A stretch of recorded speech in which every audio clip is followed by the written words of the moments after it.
So I'm going to introduce Craig Muma, the Director of Products from PIX. He's going to come up and give us a little intro to what we're going to see here for our first guest speaker. So welcome, Craig.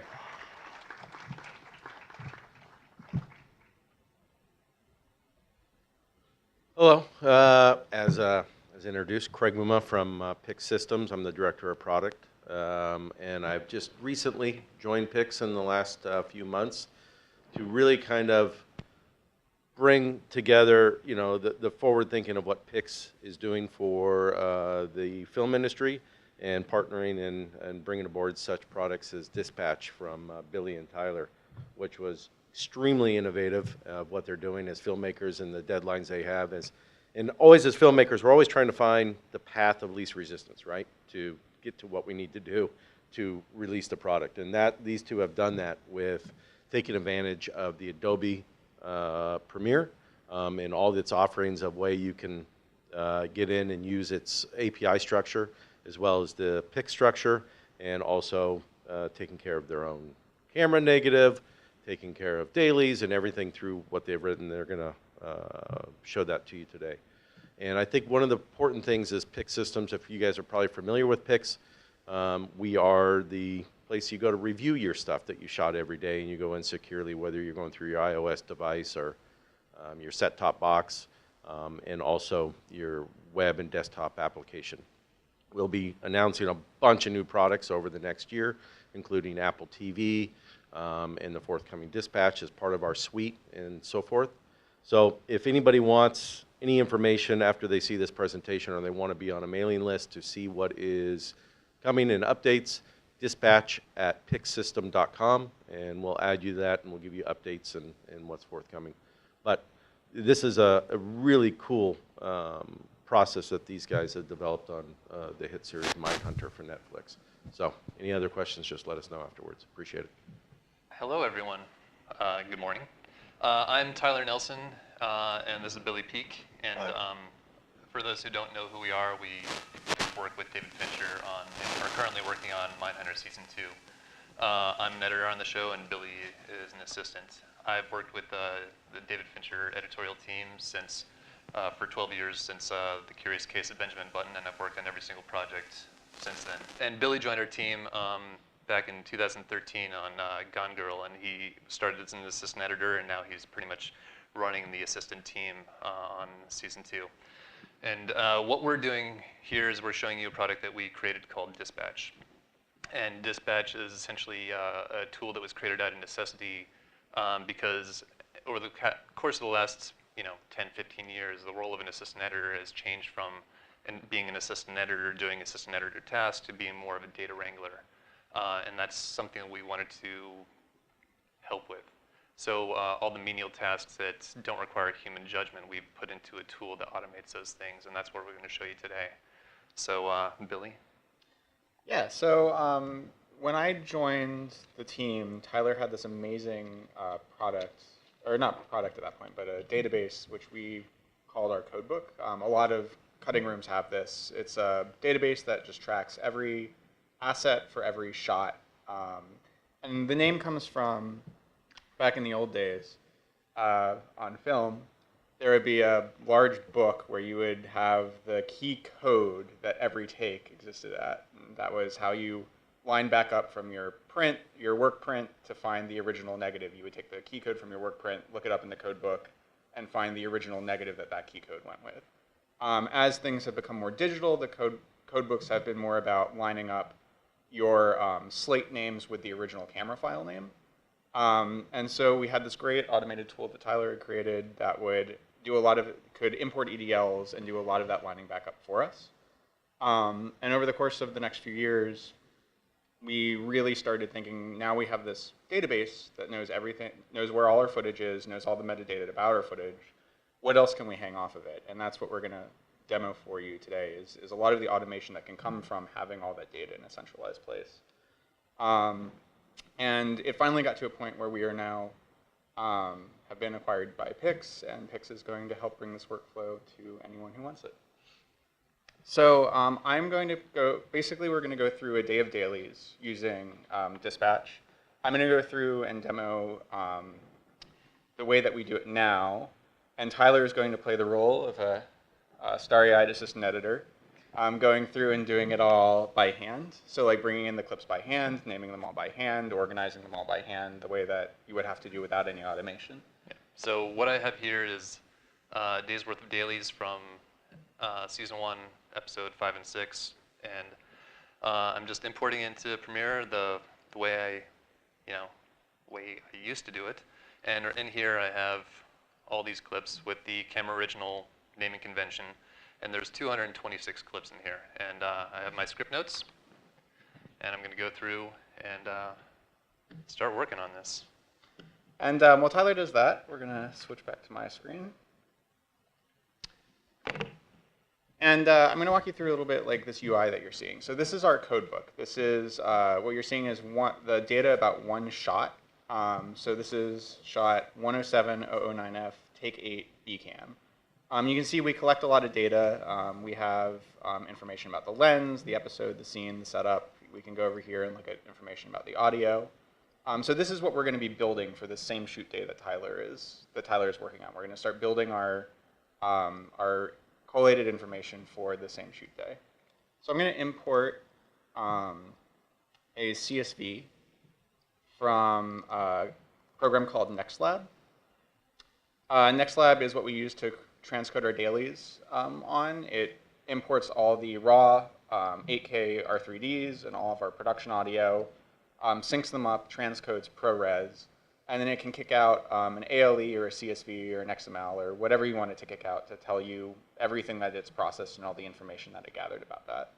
So I'm importing a CSV, but Dispatch can also start building a database based off of XML or ALE or any of the other interchange formats that you're familiar with. So here we have the bare bones beginning of our database. We have down the side, you can see all the records that NextLab has sent us.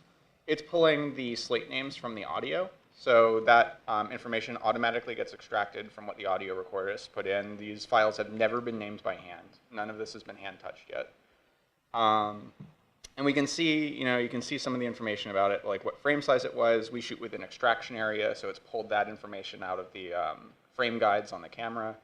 And most importantly, we have the raw name and the human readable slate name all lined up for us. But we're still missing some information. So for one, we're missing thumbnails. I can't really see what we shot. And we're also missing any sort of descriptions or what lens we shot on, because our lenses are not smart lenses. So we have to pull that from the script notes. So I'm going to start doing a few things at once here. I'm going to relink to our edit media, which I have on this drive. And I'm also going to start lining our these entries up with our footage on PIX. So we post all of our dailies to PIX. PIX, if you haven't used it, is a cloud-based video viewing solution for cuts and dailies and PDFs and anything you want to put in there, so you can securely share it with share all of your files with other members of the team, mark it up, make notes, stuff like that. So I'm going to tell Dispatch just to NextLab uploads all of our clips to PIX once they're done transcoding. And I'm going to tell Dispatch to just go find those.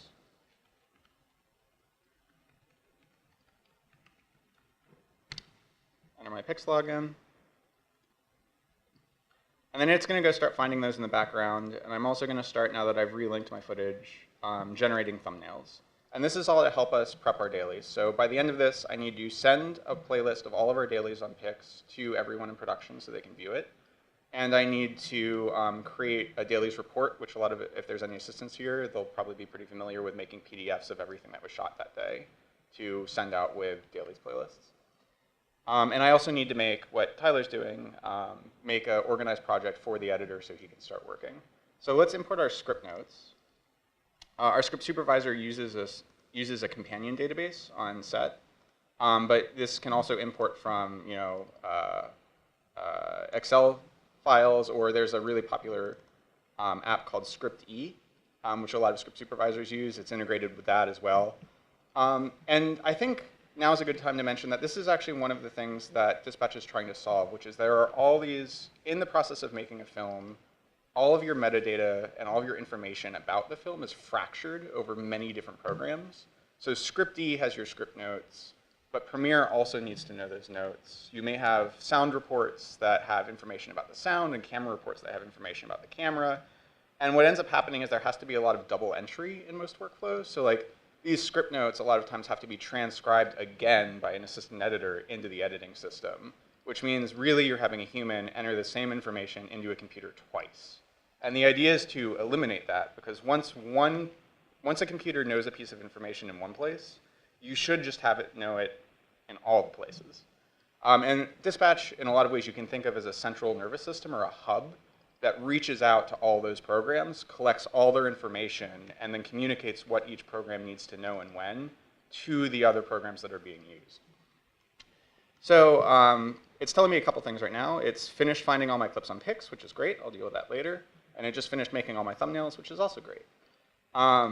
It's also brought in all these script notes. So each of these lines right here is an entry from our script supervisor, so I can kind of review it before I apply it to my codebook. You can see that we have the shot name, the lens information, the t-stop, the description. We also have information about star and delete takes, which is what we call circle and non-print takes in our workflow. So star takes are takes the director really liked and wants the editor to give special consideration to, and delete takes are takes that the director did not like at all and we should not even include in our dailies. So you can see some of that information came across, or all of that information came across. And we're going to, now that I've reviewed it, I can see on the side here that it's lined up. It's found entry from NextLab for every single one of these script notes entries. So I know that I'm not missing anything, which is good. And I can apply these script notes to my codebook. So while we're applying this, I want to talk about another hole that happens in a lot of professional workflows, which is most programs only have one source of truth or one field of truth for each type of metadata. So if you have an ALE from your dailies and an ALE from your script supervisor, and you are using smart lenses, that means that the lens in the dailies ALE is most likely to be correct. But if you bring in your ALE from Scripty on top of that, it's just going to overwrite your lens field with whatever the script supervisor put in. And because the script supervisor is human and set is very chaotic, there may be a setup that has the wrong lens or has the lens from the last setup, in which case you're now pushing human error into something that was correct. So a big part of Dispatch is remembering all of the metadata and ranking it accordingly. So now that I've applied my script notes, you can see I have lens information, I have a description. If I scroll down here, I can see what were star takes. So you can see this little green badge right here. That means this was a star take on this angle. And if I click on the headings for any of these pieces of metadata, you can see that it's actually tracking, okay, this was the slate that the dailies in lab said that it was, and this is the slate that the script notes said it was. And it's also smart per field. So for slates, it'll trust the script supervisor above the dailies lab, because the script supervisor is the source of truth for what the slate is. But for something like ISO, it may trust the camera metadata above the script supervisor because the camera knew what ISO it shot. And on top of that, if the NextLab operator changed it, like wanted to print it up or print it down, it'll take that on top of the camera metadata. But all of this is non-destructive. It remembers all of these sources separately. So it's really easy to go back and if something seems off or why is this shot so bright? Did the ISO get changed? You can go in and kind of see the history of the metadata. When it was changed, who it was changed by, what all the different sources were. So it's non-destructive. You're never worrying. You never have to worry about importing metadata into Dispatch the way you do with some other programs where we're is this going to mess up my data set? It just kind of remembers everything. So let's give a little brief tour. You can see here I have lens, Kelvin, and ISO, but depending on what you're doing, you may want different main metadata. It's really easy to switch what you're seeing. So here's slate information, here's sound information. You can also see the frames per second and raster size if that's what you're looking for. And all this information is also broken up by groupings as well. So you have the clip information here, format information again. You can also see like what LTOs everything is on for if you ever have to restore your media from LTO. And with audio, you can see all the channels, like what each channel was labeled by the mixer. All your metadata is here. You can always look it up. You can even reveal your edit media in Finder if it's linked. So it's really easy to find things, really easy to search and find what you're looking for. It's automatically lined up our multicams, so you can see what other angles were shot for this setup. And if you really need to get an overview of what you shot, just kind of check it, you can go into list mode. And you can see here that sorry.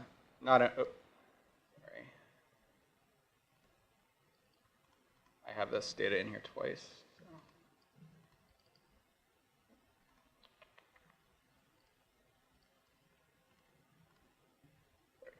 So if I go into list mode, I can see everything that was shot that day, broken up by setup. You can see that these were multicams, so I can see that these were connected. They were part of the same setup. If I want to just get an overview and see what angles were shot for every setup, I can collapse that and just get a really quick overview of, okay, here's every setup and the angles that was shot for it, because we shoot 2 cameras at a time. And remember, all of this is being done automatically. None of this information, except for the script notes, has been entered by hand more than once. So I have right now not done any of this organizing myself, any of this grouping myself. It's just all kind of here for me because Dispatch knows how slates are formatted. It can extract the setup information from the slate and start organizing things accordingly. So first order of business is I'm going to check in with Tyler and see how he's doing it. I think he's getting a little ahead of me because I'm not even in Premiere yet. I have, let's see here, I have named 2 full cards halfway through the third of, I'm almost done with ACAM, so I'm doing pretty good. Yeah, so Tyler is halfway through renaming all the clips. I'm not even in Premiere yet. So let's real quick try to get into Premiere and catch up with Tyler. So all my metadata is here. It's organized. I have my script notes. I've imported everything from my ALE. So now I'm just going to go to Dailies, Create Project XML. I have a lot of choices here that I'm not going to bore you with, but we all kind of know that everybody has a way that they like to work. Every editor likes their film organized differently, has different tastes. There's lots of choices for how you create this project. And I'll show you just the way that we created on Mindhunter.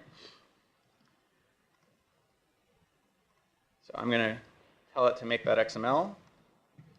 And it'll ding me when it's done, which should only take a couple seconds. So here's my project XML that Dispatch just made. I'm going to bring it into Premiere. This is a blank project right here. I have another project open, which is the timeline you're seeing. And you can see that it brought an episode folder, and then if I drill into that, I can see the different scenes. I've previously imported a final draft file, so it knows, like, if I don't have a scene description that we entered, from a breakdown, it'll fill in the slug line from the final draft file. So it's automatically named my scene bins. And then if I go into that, I have one sequence for every setup strung out already. Before we look at that more quickly, let's just look at the clips, because that's what Tyler's working on. So I can drill into my clips, and for every setup, it's already automatically renamed all the clip names. It's automatically multicam them all, organized them nice and neatly, put the clip descriptions from the script supervisor on the folder, and also strung out these really nice edit sequences, because we edit sequence-based. Right now, we're also working with Premiere. They just introduced being able to put in, move thumbnails around in the bin view. If anyone knows like the Mickey Mouse workflow, a lot of editors like to work that way. Feel free to ask what that is after the presentation. But we're working on being able to automatically Mickey Mouse footage, if that's the way you like to work. So if we look into these sequences a little closer, let's go to the one with a. You can see that it's automatically, we make all our star takes red. That's not offline. The editors just like them to stand out in the sequence. So it's automatically labeled my star takes. You can see there's markers on the middle of the clips. Those are the script notes. They've automatically been applied to each clip. And really all I have to do to get this ready for the editor is cut out pre-action and post-cut and just hand it over. So let's see if Tyler beat me. I'm nowhere near you. I am almost done with my A camera, and I will, once I'm done with A camera, I can start making my multicams, and then I can get to my script notes. I'm almost there. All right, cool. We'll check in a little later. Let's see what else we can do with the time that we have. So I'm done making my dailies project. You know, it just requires a little bit of extra love before I turn it over to the editor. Let's go check in with PIX. So I am going to go over here. Now I have PIX items in my codebook. So I'm going to reveal one of these, show it to you.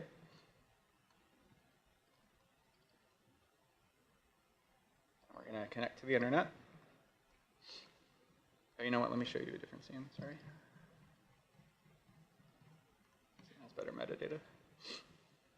This one was short.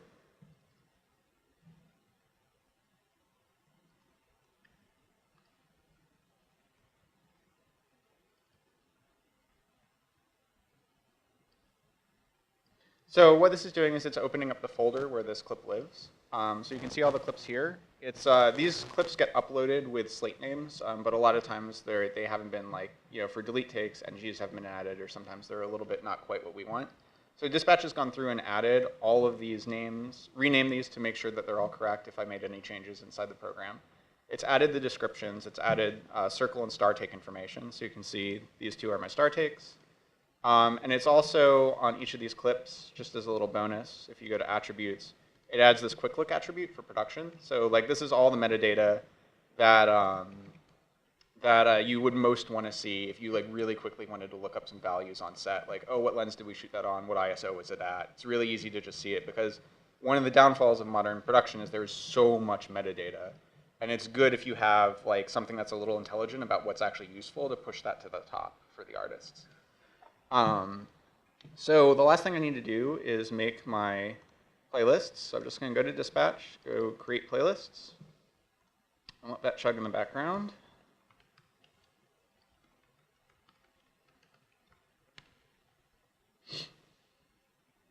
And while that goes, I'm actually just going to show you a playlist I made this morning, and then I'll show you that it created a new one once it's done. Or actually, by the time it loads, it may be done. Let's just let it go.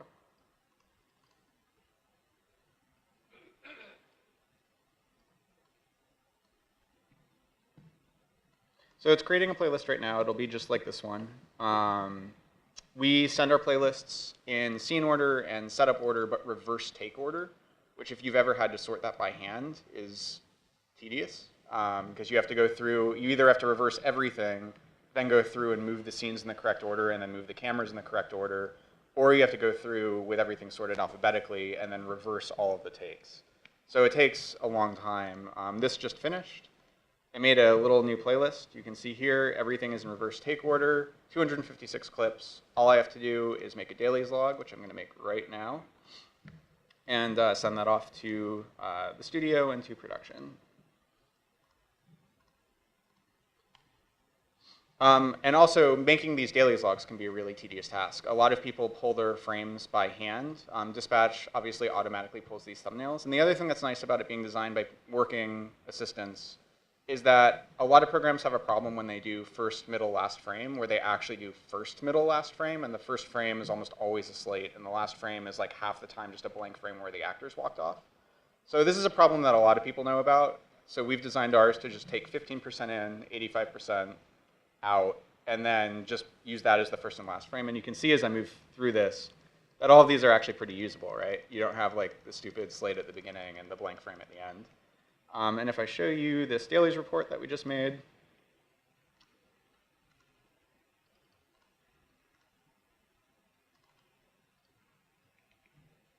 you can see it's all here, all nice and neatly organized with all of our metadata and ready to go. So let's check in with Tyler again, see how he's doing.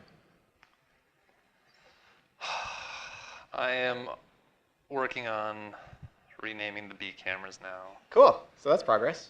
You're on B. I'm coming along. All right. So let's do a couple real. I only have a few minutes, but I think I have enough time to turn over some VFX and cut some VFX in. So let's just do that. Let's just do that real quick. So here I have VFX string out. It's 3 shots. All 3 of these are splits. If you don't know what a split is, it's basically where the actor has taken, the editor has taken actors from one side of the frame and retimed them versus the actors in another part of the frame. The best way to think about a use case for this is the most common use case I've seen is pulling an actor's line forward so that there's less space between two lines, or they're stepping on the first actor. And you can actually see that that's what this is happening here. So at the top, this element, sorry, I accidentally disabled all that, just the bottom. This top element is just this actor right here. And you can see that the editor has resped it to 200% in the middle. And that's so that his second line is brought up versus the rest of the thing. So we have his first line, Holden responds, and then he steps on Holden's response. So that second response where he's stepping on Holden has been digitally brought up. And there's a lot of these in Mindhunter. We did, I think, 500 splits in the first season. Altogether, we had 5,000 visual effects shots, of which we didn't have a dedicated VFX editor for. So we had to have like a lot of automation to help us kind of get through that. So I'm going to turn over an XML.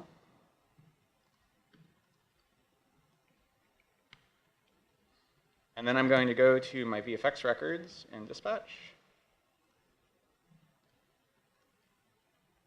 Import that XML.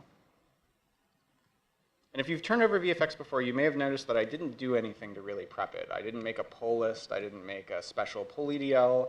All I did was I made sure there was space between these shots so that it knows, and that's how you communicate to Dispatch. This is a shot. This is a shot. This is a shot. You don't have to do any special pull EDLs. You don't have to flatten everything to one track. You don't have to do any of that. You just have to output your shots. So I'm going to import that here. It's going to read my XML.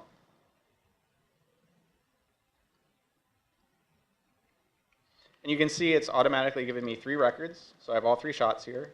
And it's done some other interesting things too. Like that shot that actually had cuts in it where there were respeeds, it's automatically combined those into a single element and mapped that respeed for the artists. So I didn't have to do anything where I like turn that into a single element and then like, you know, measure it and see like what frame things are happening on and remap all that myself. It just kind of picked it up, did it. It's now been mapped. And it's also added my white markers as notes as well, and what frame they occurred on, because when I imported it, I said, hey, I made some notes on these elements for the VFX artist. Just make sure to earmark the white markers as being notes that should happen on this frame. So I'm just going to real quick call these splits, but I'm going to spell it right. See, this is why I get rid of the human error. Now that it's spelled right, that's all 3 of them. I'm just going to assign them to myself, so I'll be the vendor. And then real quick, I'm going to add little descriptions for each element like I would normally do. So this would be middle Frank, just to tell them which each one is for. This is the main plate. You also notice that it's automatically added for me, the fact that there's a respeed, so that the artists don't miss it. This would be right, Holden.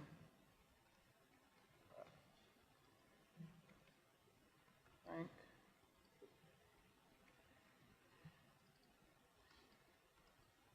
And then same thing here.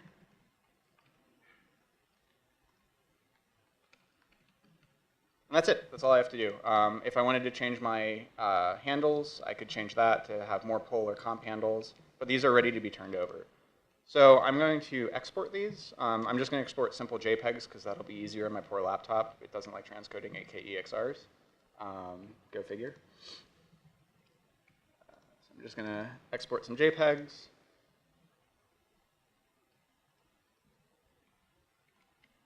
I'm going to queue that. And then I'm going to make some count sheets for the VFX artists as well. And you'll notice that I have this little thing running in terminal here. This is our farm. It's automatically picked up this job, so it's chugging away at those JPEGs. Tyler, actually, if we go over to his computer as well, is also on the farm. And you can see it just picked up its first job. So both of our computers now are chugging away at this transcode. It's really easy to set it up. Your drives can even be named different things as long as the file paths are the same. It'll automatically resolve. It'll say, oh, I recognize, it'll cycle through all your drives looking for the right file path. So there's no like crazy overhead where you have to make sure that your drives are all named the same thing as long as you have the same pathing on each drive. Let's go check out the count sheets, which is another really time-consuming task. Text turnover.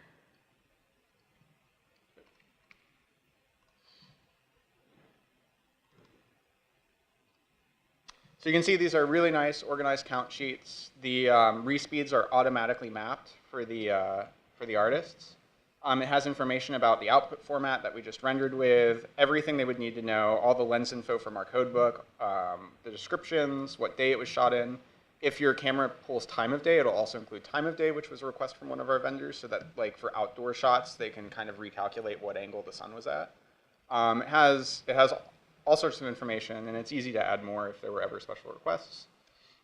And again, it just maps it really nicely. So you can see that on this one, the B element starts partway through the shot. It has the exact frame number that starts on. Just really easy for the artists to recreate this on their end. And then the last thing I'm going to do now that I've turned over 3 VFX shots, let's check in with Tyler real quick. Maybe he's done. No, Billy, I'm still working. All right. Well, I'm pretty close though. I think I got card 2.5 cards or 2.25 cards. yeah.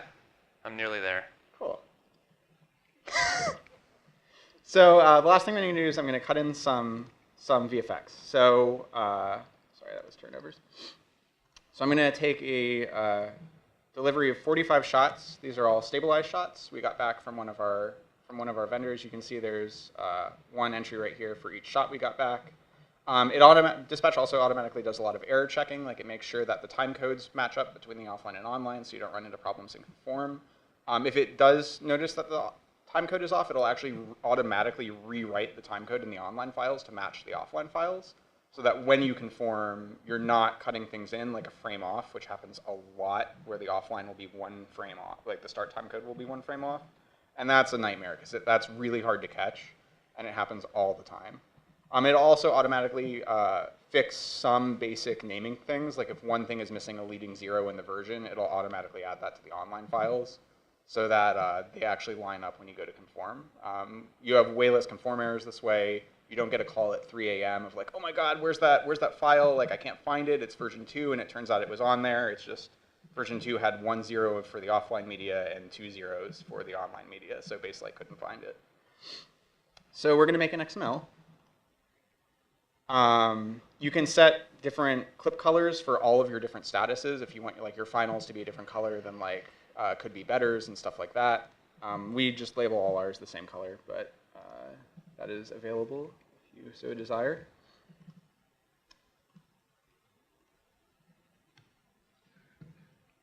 And I'm going to go into my cut. This is my main cut of 106. I've previously loaded this cut into Dispatch. I've told it to analyze this cut.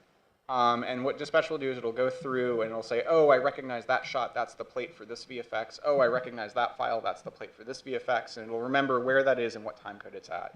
And you can do that after you've turned over, like after the cut is evolved, after things have been extended or moved or whatever. It'll just go through and look for those plates, compare that to the plates that it knows about that have been turned over, and earmark where that is in the sequence. So once we bring in this XML,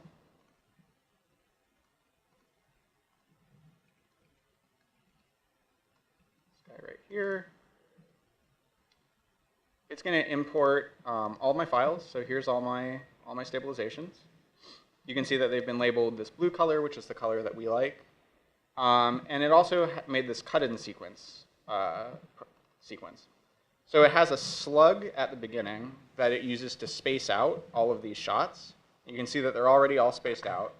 So all I need to do is go into my cuts, drag in this sequence, just right to the beginning. And now I've cut in 45 VFX shots. All I have to do is step through and just double check, because it is a computer and sometimes gets things wrong. Just double check that it came in on the right frame, that it's actually like from the right to and from, especially when the editor is like cutting with overlaps. It may get a little confused about exactly where it needs to be. But in that case, it's already put it right near where it needs to be and saves you a ton of time cutting in all these visual effects. So just to recap, let's see where Tyler's at. Tyler's going to need to work through lunch.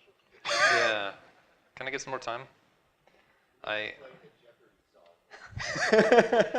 I'm nearly done with BCam. I'm almost about to start multicamming, and then I can finally get to my script notes. So you've almost finished renaming the clips. Yes. So in that time, Dispatch has sent out all of our dailies on PIX. It has made an entirely organized edit project. It has turned over 3 visual effects shots and cut in 45. And I think that to me is the power of automation, is it all of this stuff that really doesn't require human thought or judgment that has been kind of put on the assistant editors as digital workflows have required more and more metadata management, can really be kind of done away with automation. And it's really my goal to help move assistant editors back to being assistant editors. Because like, I don't want to rename 265 clips every day. I want to help pull sound effects. I want to help pull selects. I want to help, you know, lay in temp visual effects or whatever I can do to help with the creative process. And I also don't want to work 18 hours a day. I think that's the other beauty of automation, is that the more you can cut out this kind of stuff, the more you can not only have a more creative, fulfilling job, but also have a more balanced life. And that to me is something that I'm also very interested in, is changing the necessity to sacrifice your life at the altar of film because of how much busy work there is, and just kind of cutting that down.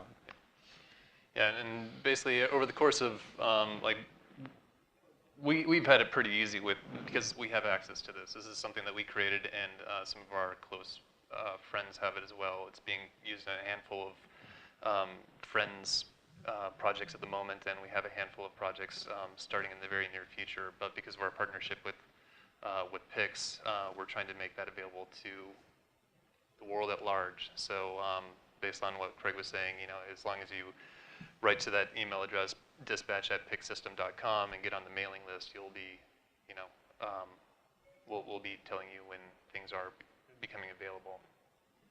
Cool. Join me in thanking Billy and Tyler. Amazing stuff, guys.